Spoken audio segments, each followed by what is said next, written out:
that there's three deep identity shifts that are needed to be someone who can maintain weight loss, deep psychological shifts. When I used to teach my college course on the psychology of eating and the neuroscience of food addiction, and I would attract, the course itself would just naturally attract a lot of students who had a lot of food issues.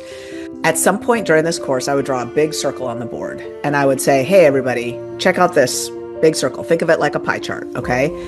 Oh, the pie chart represents all of your focus, all of your time, all of your energy, all of your actions, all of your thoughts, your whole life. Like everything you do, think, focus on is this circle, all of it. What proportion of it is made up of your food and your weight and all of the things related to it? What you've eaten or not eaten, whether you're on your plan or off your plan, how many miles, how many calories, how many pounds, how you feel in this dress, whether you've got an outfit to wear to the holiday party, all the stuff related to your food and your weight. And I would have students burst into tears, and some of them were slender and tiny, no weight problem, but they would burst into tears, and I'd come over and I'd check on them, and they would just look up at me with this devastated look, and they would say 95%. So I think maintenance is the ground that we can all stand on. Like that's the goal, not thinness, but maintenance, where you're not trying to gain or lose weight anymore. You're devoted, resourced, and liberated. You've got a program that fits for you. It's your way of adapting your brain and your body within our crazy toxic food environment, to a plan of eating, a plan of living, a lifestyle program. And you're devoted to it, and you're resourced in your inner self, and you're liberated from the food and weight struggle. You're not yo-yo dieting, you're not weight cycling, you're no longer buying into the whole obsession with food and weight, and you've moved past it. And I think that that's the ground where we can all come together. You're listening to the Kick Sugar Coach podcast, exploring sugar addiction, metabolic health, trauma, and paths to recovery. Glad you're here.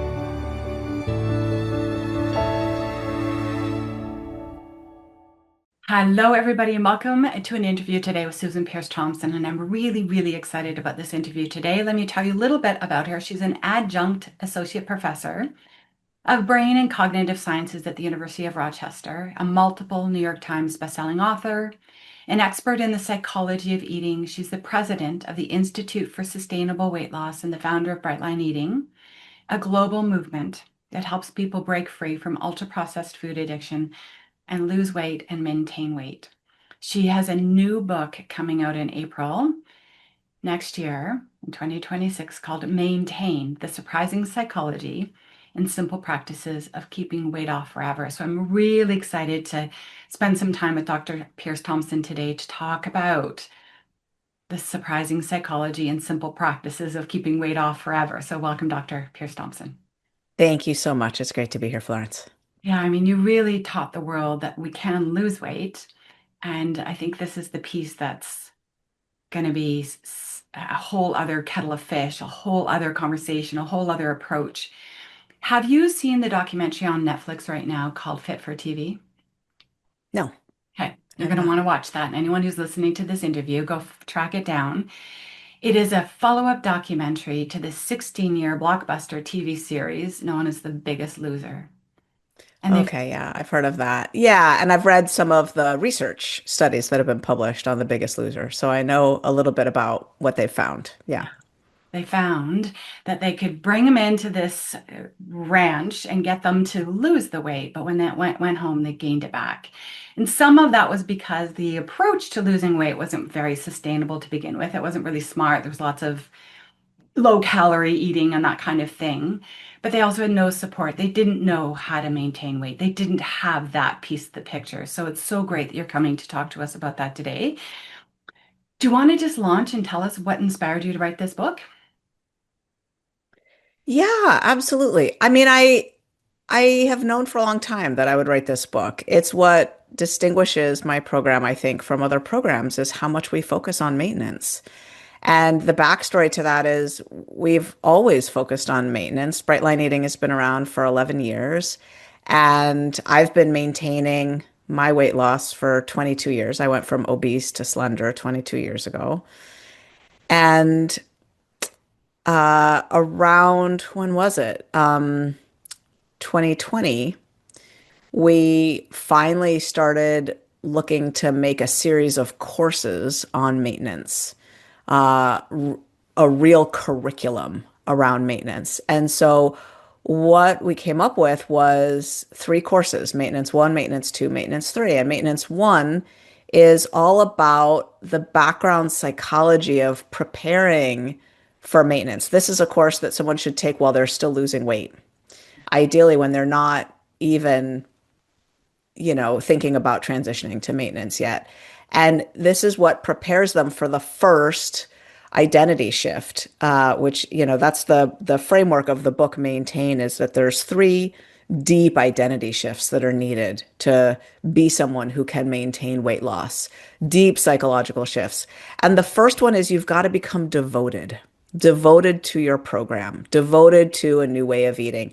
You can think of this with a vegetarian, right? A vegetarian is devoted to not eating meat. And you can tell because at a pig roast, they don't say, "Oh, I wish I could cheat. I want to be bad, but I'm on a no pig diet today," right? They don't say that.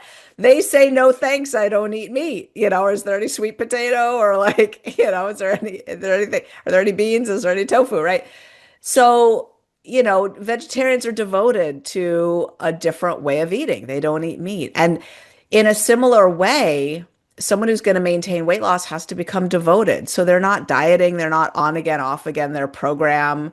In that sense, it shouldn't matter if you start your journey in mid-November and it's like, okay, well, I'm going to need to be losing weight through the holidays, but that doesn't matter because once I'm doing this, I'm doing it and holidays roll around. It's what they do. Weekends come every 5 days. Like you're going to need to be doing this for the long term.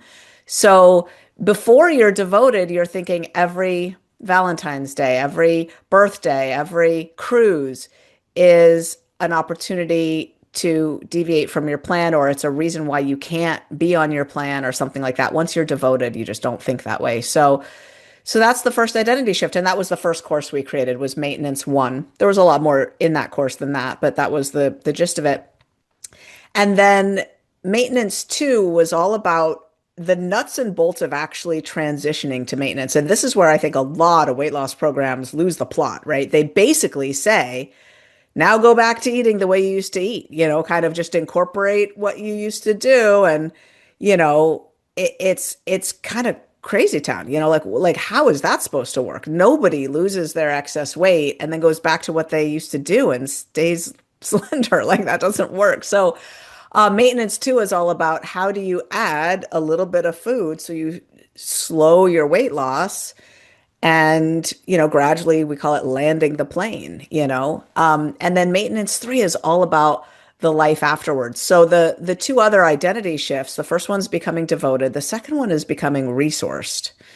You've got to become someone who's not turning to food for every emotion, who's not using food as the primary coping strategy for life.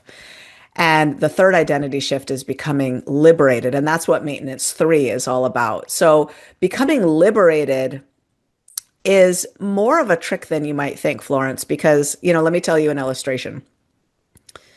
When I used to teach my college course on the psychology of eating and the neuroscience of food addiction, and I would attract, the course itself would just naturally attract a lot of students who had a lot of food issues. At some point during this course, I would draw a big circle on the board and I would say, "Hey, everybody, check out this big circle. Think of it like a pie chart, okay?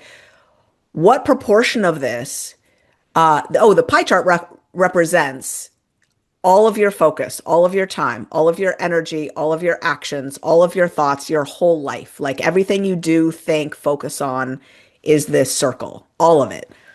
What proportion of it is made up of your food and your weight and all of the things related to it, what you've eaten or not eaten, whether you're on your plan or off your plan, how many miles, how many calories, how many pounds, how you feel in this dress, whether you've got an outfit to wear to the holiday party, all the stuff related to your food and your weight." And I would have students burst into tears, and some of them were slender and tiny, no weight problem, but they would burst into tears, and I'd come over and I'd check on them, and they would just look up at me with this devastated look and they would say 95%. And now most people wouldn't say that, but the chronic dieter, which represents, a third of Americans right now, they're trying 4 or 5 new attempts each year. If they're honest, they'll say 50%, 60%, 70%, right? That's the real estate that it's taking up for people. Now, in my program, Bright Line Eating, which is rigorous. No sugar, no flour, no snacking, weighed and measured meals, habit stacks, morning and evening. You're meditating in the morning, you're doing a gratitude list at night, you're journaling, you've got meetups and a mastermind group and buddies that you're connecting with. You're absolutely engaged in your program. You're doing food prep. That's the whole program, right? There's a lot to it. Someone who really does bright line eating will say 15%, 20%, 25%, maybe. Some of them say 10%.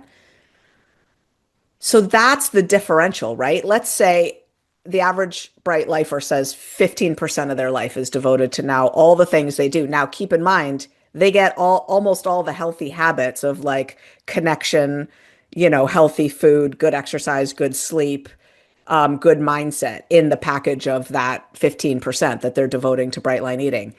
But the differential is they've just regained 50% of their mind share, 40%. And if they're not prepared for that shift, if they don't have hobbies and relationships and, a buoyed interest in an exciting life that they're ready to let into that space, what will happen is the the tension between the life they used to live and this new life that's waiting for them that might be scary, the vacuum will suck them back into the food. And what will happen, Florence, is they'll start focusing on the last 5 or 10 pounds, tinkering with their food plan, going back into the food in little ways to keep the obsession alive. Like they might be maintaining a 100-pound weight loss, but they're thinking they've got 10 pounds left to lose and they're still focused on it. And maybe they're going from Weight Watchers to Noom, or they're going from this 12-step food program to that 12-step food program, or switching sponsors or what have you.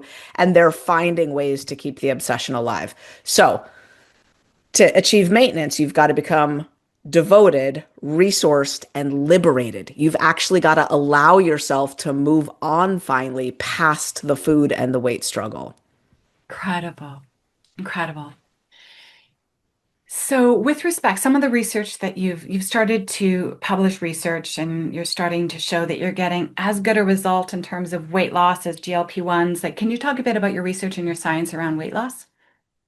Yeah, so we published a great study just recently in the journal Frontiers in Psychiatry, which is the second to top journal in the world in the field of psychiatry. And it showed that on bright line eating, 6 years later, people who are still doing the program, they're still bright lifers, they're maintaining average 14% weight loss, which is 40% better than Ozempic and Wegovy are achieving at 4 years out. So 2 years longer and yet still better. So what GLP-1 medications are achieving is about a 15% weight loss. This is for the semaglutide varieties, so Ozempic and Wegovy. So at 1 and 2 years, a 15% weight loss, but people stall out in their weight loss between 1 and 2 years. They don't keep losing and then they start regaining. So they ultimately regain about a third of the weight they lost and they end up with about a 10% weight loss. And bright line eating at 6 years out is still at 14% weight loss, so 40% better than GLP-1s. Yeah, so what our research shows is astronomically better weight loss than other weight loss programs and even better long-term results than GLP-1s. Incredible.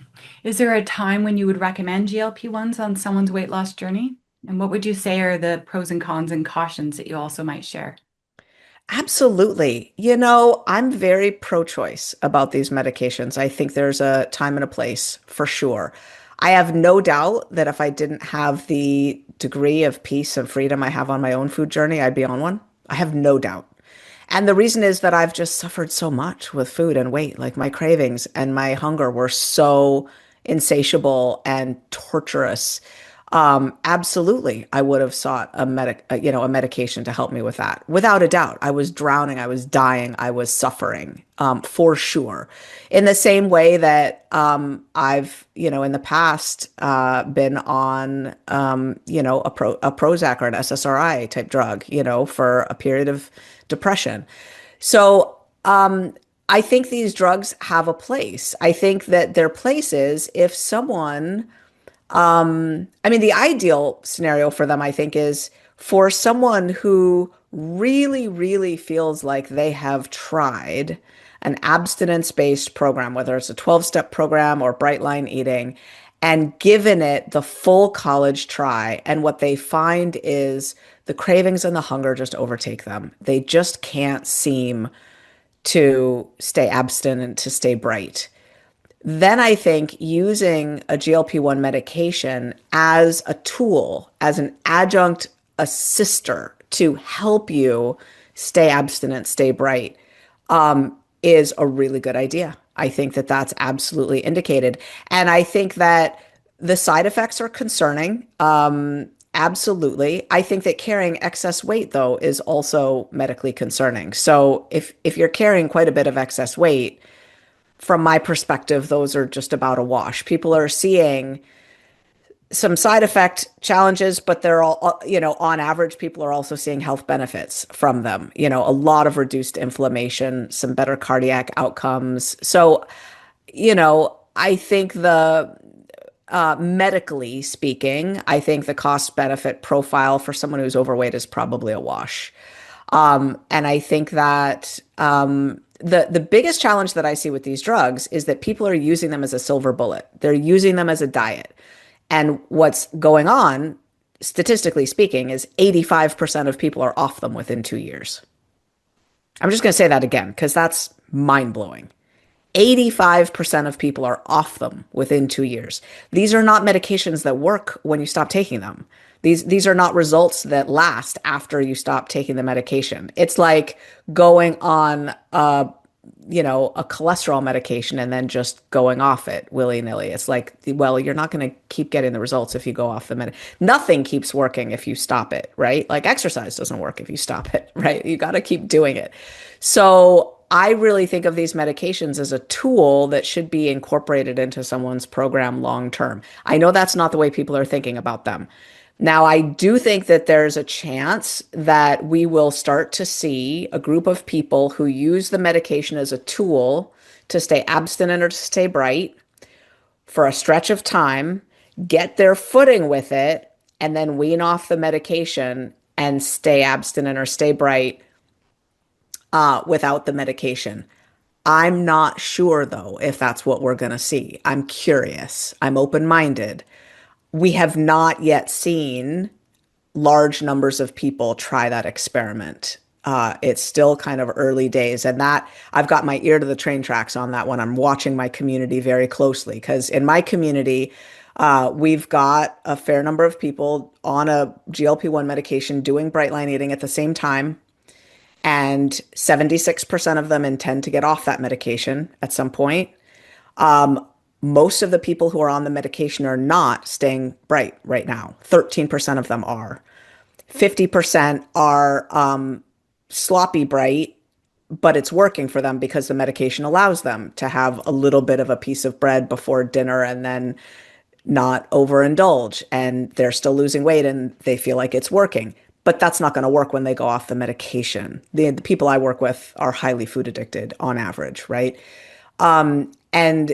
And so, the rest of the proportion of people, the 50% are not bright on the medication, but it's working for them while they're on the medication. Something like 26% are not bright while on the medication and it's not working for them. Even while on the medication, they feel like this is not working. This is unmanageable. This feels out of control, right? And the final percentage is like some combination. They didn't answer one of those clear categories on the survey. So I think it's mostly a pipe dream to think that you're going to use the medication, nail your program, follow it faithfully, and use that to then coast you into a lifetime of maintenance without the medication. Very few people seem to be able, with boots on the ground, to stay faithful to their program while they're on the medication because the medication allows them, they really have a just a different kind of brain while they're on the medication. They're so not hungry and not interested in food. It just seems harmless to have a bite of this or a bite of that because they forget about it right afterwards and it never escalates for them. So I just am not seeing people on average successfully do that. So it's interesting, Florence. Mostly I'm seeing the GLP-1s as having created yet another turnstile on the dieting merry-go-round. People are getting on them and getting off them like they diet. And so I personally, as an expert, have put my stake in the ground. These medications are not going to solve our obesity pandemic. There is still the same issue that we've always had, which is people need to wake up to the fact that until they become devoted to a program lifelong, become devoted, resourced, and liberated, nothing is going to change. And that remains true with these medications in the mix as well. Fascinating. Do you think you might publish that research? Is it robust enough that you might be able to convert that into an article at some point? Um, the research I just talked about the people in my program and what they're doing, I hadn't thought about that. I think you That's a good should. idea. I Really good. should. I Really, should. Yeah. really, really good. Because otherwise, someone's just wasted another 2 years potentially. Yeah, Right? exactly. Like these Right. people are doing the research. Did it really hold me strong while I got my feet under me? So I fell in love with Whole Foods and I fell in love with the program and I became to go devoted. And if it isn't really doing that for them, it's just good for others to have a heads up. Yeah. Yeah. Well, I Yeah, think that's where practitioners like you and I need to be aware. And I'm blessed because I have such large numbers of people in my program definitely. that I can see larger numbers of things. And so I do get an earlier warning about this is what it's looking like in aggregate. It can take, otherwise, when you're working with people just one on one, it can take years and years and years before you realize what the trends are, right? Absolutely. And I definitely have someone in my practice that lost 100 pounds, still had 80 to go, kind of stalled, just doing really good, was abstinent, but was stalling and probably needed to do, pull another lever or something. And she decided to go on a Wegovy. Her doctor really pushed her to say, I think this last little bit, this could support you. She got off 16 different medications, like really had come so far, was doing really, really, really well. Yeah. Decided to go on Wegovy. And for her, when she stops on a CGM, she could see that she can eat carbs and there isn't this diabetic spike that used to happen. There's just a little lift, everything feels normal. So she feels like she's got this ability for the first time in decades, since childhood really, to be a normal eater and to eat with her family, to have a bite of this and a piece of bread, like you described. And for her, the peace she has around food now, she doesn't have the weight loss. But the peace, the mental space of feeling like I'm finally free. I have this much real estate. I'm down to the 10 or 15%. I barely think about it. And it feels like really like a different thing has healed in me because of Wegovy. But when she goes off, will that healing sustain itself? Well, that No, it definitely doesn't. The question, I can answer that right already. We know that already. It does not. As soon as she goes off it, the food chatter is going to be back and she's going to be right where she started. What we don't know is whether it will be worse.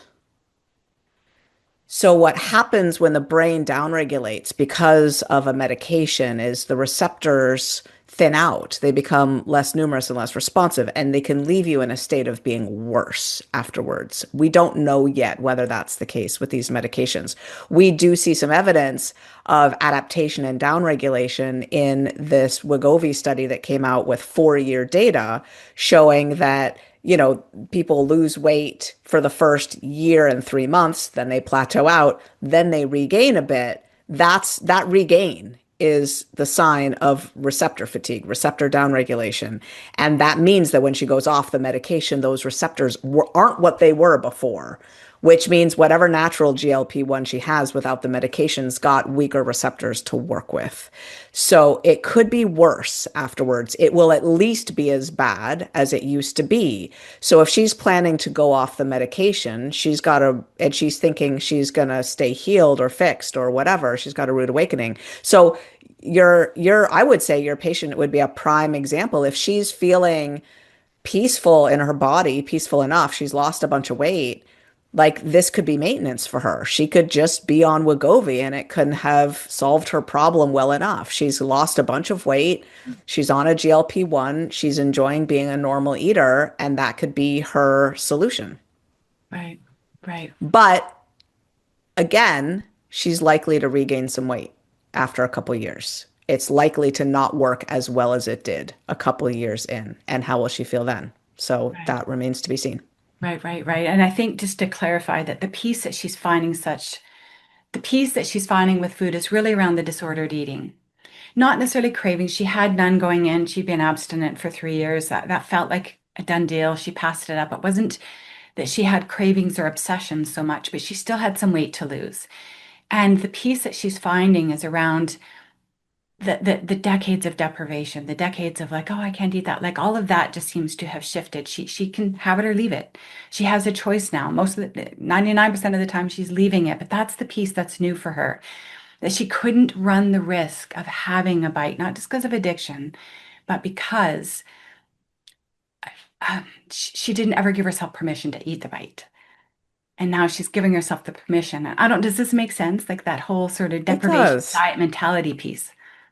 Yeah, it does. It does. Yeah, I guess that's interesting because I identify as a food addict. I have had eating disorders in my past, but for me, I don't think of it in those terms. For me, that I don't eat those foods not out of a deprivation mindset, but out of an identity mindset of I do right by myself by not eating those foods. So, but I can see how someone would think of it as have a part of themselves certainly that would still orient toward it as deprivation. Mhm. Absolutely. I mean, I'm thinking about the ones in childhood where everyone at the table got pizza, but the kid who had to have cottage cheese and salad, right? At the age of 7, at the Oh, age of 9, right? All of that, all of that. No, you don't get to eat what everyone else is eating because you're the chubby kid in the family and you can't, right? So this is the background that she's coming from, oh, right? So she gets to sit at the table and she gets to have a piece of pizza.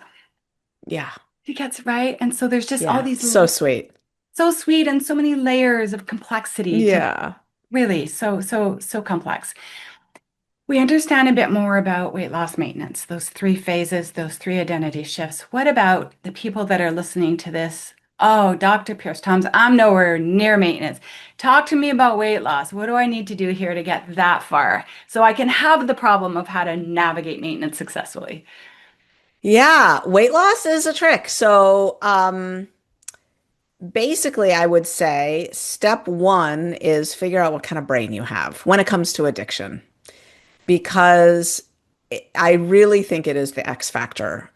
Research shows that the average person, just pull anyone off the street, odds are they've got 2.38 symptoms of food addiction out of 11. They've got some symptoms of food addiction. Things like, experiencing cravings, sometimes having a hard time stopping eating once they start to eat, losing control over how much they eat, thinking about food too much, whatever, those types of symptoms. And, for me personally, at my worst, I had 10 or 11 symptoms out of 11, right? So, what kind of brain do you have? And there's lots of ways to find out. You can take the Yale Food Addiction Scale. It's hard to find and hard to score. You can take my quiz, which is at foodaddictionquiz.com, which is super easy. And it'll give you a score from 1 to 10, 10 being high. So I'm a 10. Now, if you're struggling with your weight, but you score low on this quiz, 1, 2, 3, what you've got is you've got genetic predispositions to obesity is what you've got. You've got, and it just is genetic. Like in the same environment, some bodies will just sock on weight. And your ancestors were the ones who lived. Oh my gosh, because that is exactly the type of physiology you want to have in the food environment that we lived in 10,000 years ago. In today's food environment, it's not so adaptive. But addiction's not really your issue. So for you, what I would say is really focus on healthy habits. I mean, it really is what people have been telling you, but you've probably known that already. So I'm not going to give you the whole eat less and exercise more. I'll give you some additional tips. And this will work for anyone, no matter where on the scale you are. Everyone's going to need to focus on this. The issue is that in our modern society, willpower can't be relied on. It just can't be. Willpower is governed by this little part in the brain. It's about 2 inches back from here. It's called the anterior cingulate cortex, and it fatigues super quickly in modern life because every time you're making decisions or regulating your emotions or tracking your task performance, or resisting temptations, it fatigues. And you've got about 15 minutes of good juice in that part of the brain at any given time. And so, whether you're checking email or trying to keep your cool in traffic or getting your kids through their bedtime routine, you're going to end up right after that making some stupid choice with your food. The solution to that is that it's kind of comprehensive. I mean, it's a big deal. It means your willpower does not work reliably. And given that weight gain and weight loss are so sensitive. Like, really, if you're eating an extra half a banana a day, it's enough to make you not lose weight. Like, you've got to actually be really dialed in to lose weight. The solution is you're going to need to get on a food plan and then automate it with using a different part of your brain, the part that if you're one of the 95% of people that brush their teeth regularly, morning and night, you will recognize because it's the part of your brain that achieves that. It's also the part of the brain that drives you to work without thinking about it. It's the part of the brain that just executes easy tasks that are familiar. It's the part of your brain that gets you through your shower routine. I'm just going to pause here for a second because I see like the Venetian blind lights at this time of day. I get these weird little lights on me. There we go. Just moving over here. So, so here's what you're going to do. You're going to start eating meals, never snacking, never grazing. I don't care how many meals you eat. Most people prefer breakfast, lunch, and dinner. And you're going to write them down the night before. This is for everybody, no matter where you are on the scale, okay? You're going to write down what you're going to eat precisely the night before. And then the next day, that's what you're going to eat. It's going to be hard at first. Your brain is going to say, but I don't know what I'm going to eat. But it's hard to choose. But what if I want to eat something else in the moment? You're going to be firm with yourself. If you decide in the moment that you want to eat something else, don't. Tell yourself, I can plan that for tomorrow. I can have that tomorrow. I'm going to stick with what I committed.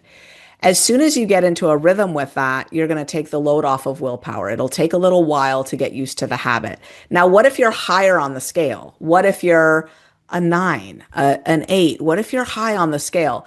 Now addiction is in play, and we're talking substance addiction. We're talking about little white powders poured into bags, right?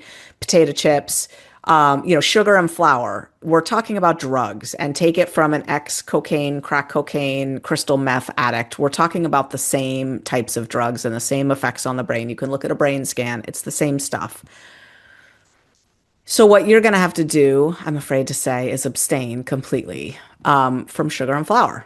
A bright line, a clear, unambiguous boundary that you just don't cross. It's called a bright line. And yeah, that's why my program is called Bright Line Eating. It's no sugar, no flour, 3 meals a day. So yeah, now that plus the tools I just taught you of writing down your food the night before and then eating only and exactly that, it'll get you there. Now, I wouldn't recommend anybody try this on their own. I'd recommend a 12-step program or Bright Line Eating, or working with a private coach or something like that to achieve this. It's not that easy to set up and get going. It takes some doing, and it takes community to maintain it, and it takes a lot of doing inner work along the way so that you don't default to your old food patterns. I will say that it sounds ridiculous when I describe it. It sounds so intensive, but once you stick to it for a while, it's really not that big a deal. It really becomes quite easy and liberating. And people coming out of my program after just 8 weeks show no hunger, no cravings, increased peace and serenity with food, increased happiness, increased energy, lowered depression, fewer days of poor mental health, feeling better across the board, and really feeling liberated from their food struggles. So have heart. what you've been taught your whole life, that moderation is the key and intuitive eating is the only answer, is not true if you have a more addicted brain. And there is a way to get free and get peaceful and get that weight off. Amazing. Do you ever find that there's individuals that come up against a resistance that isn't related so much to addiction, but more a fear of losing weight because somewhere along the past, the mind has coupled weight with safety from attack or unwanted sexual attention or some of those other more complex layers? What have you discovered in your community around that? Yes, yes, yes, and yes, all of that. Absolutely, absolutely. Whole chunks of my book Maintain are dedicated to inventorying those fears and going through them. Absolutely. I know a woman who, keeps eating her way back to 350 pounds because in her mind, if she's light, she'll be abducted and pulled into a van at some point, carried off. Absolutely. Um, Absolutely. I mean, you mentioned sexual attention. There's so many fears in different ways around that. Fears of people's comments or not comments, fears of people's unwanted attention or lack of wanted attention, or fears that they will start to engage, in ways they wouldn't want to, like they may have, some decades prior. Just so many things. It's really helpful to get them out into the light and to really look at them.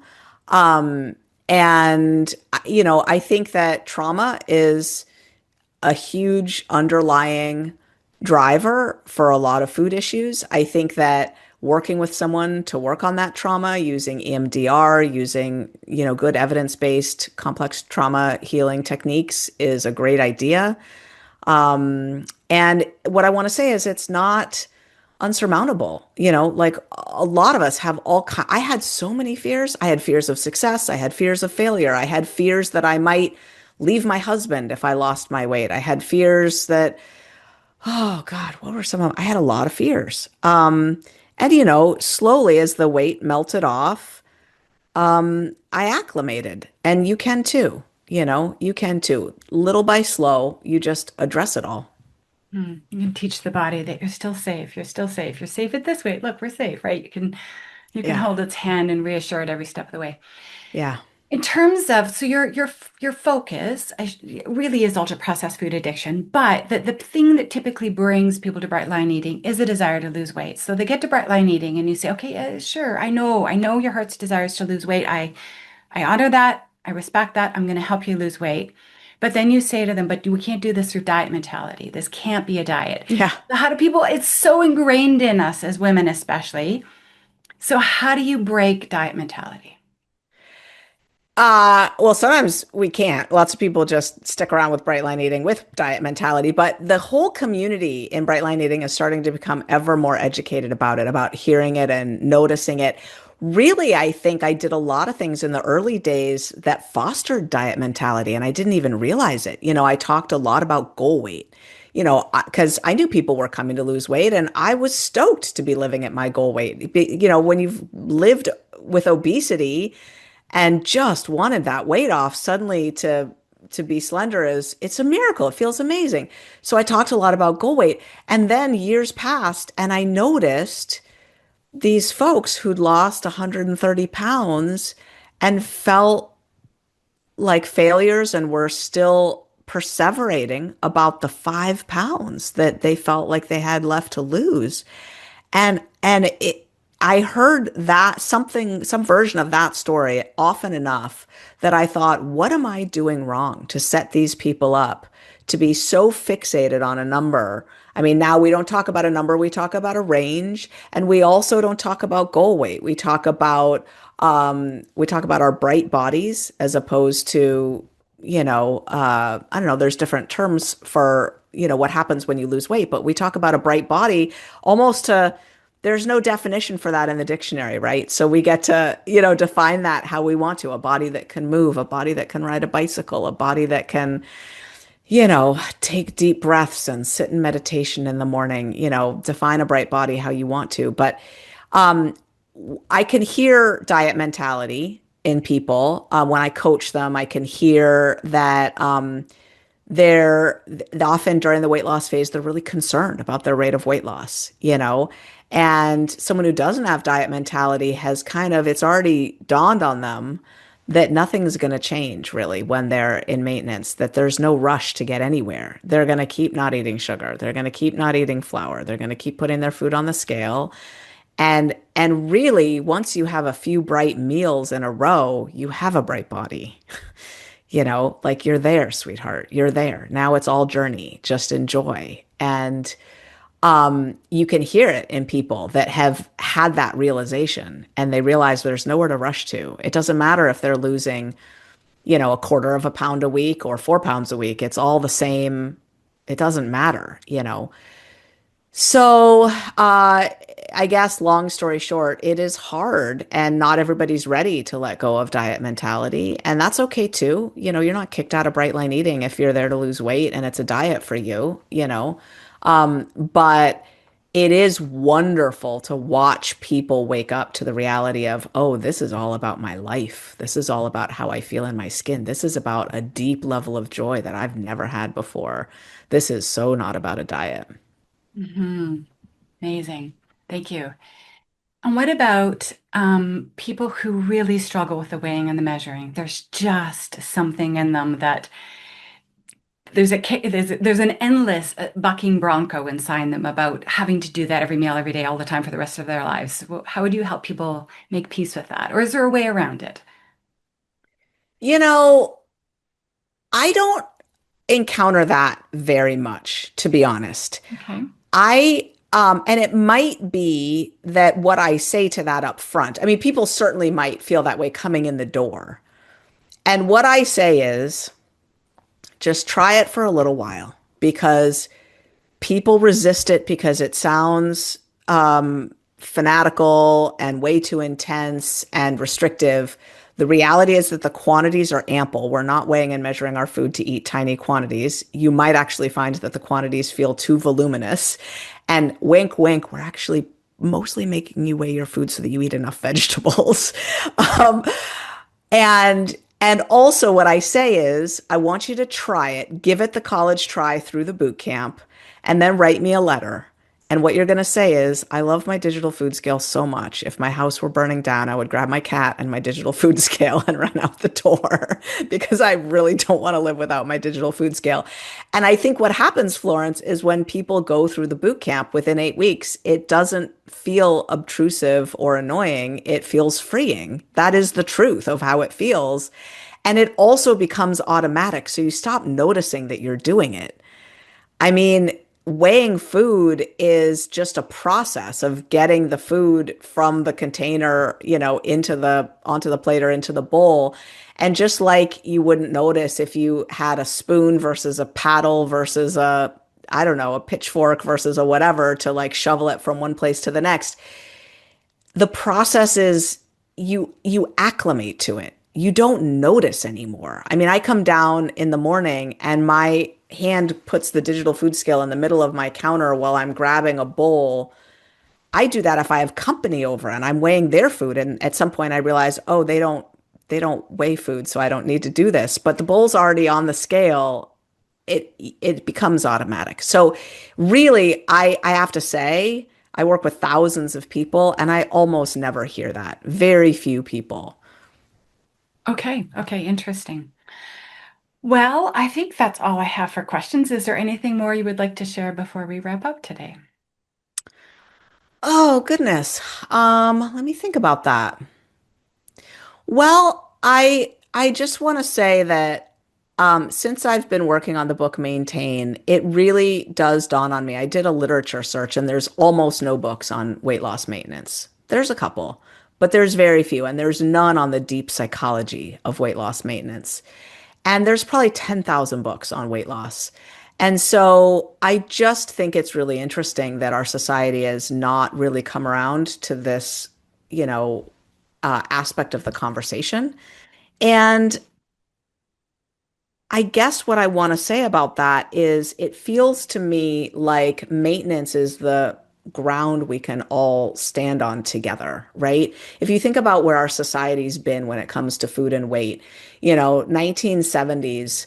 The farm bill changed in the United States and high fructose corn syrup became super cheap and snack foods started to really proliferate. And, weight had already been increasing a little bit, but it really started to skyrocket.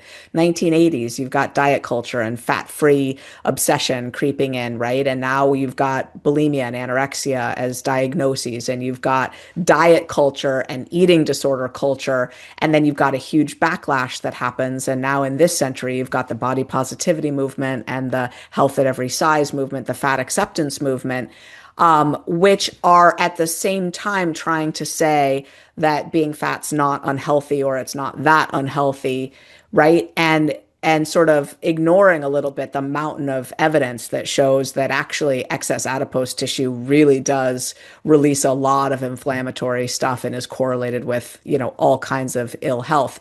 Not that size is the same thing as health, it's not, but you're blind if you don't know that there's a massive correlation there. And so what we've got now is a world where, yes, we know weight cycling is not healthy. We know that body obsession is not healthy. Absolutely, our society has a ridiculous obsession with thinness.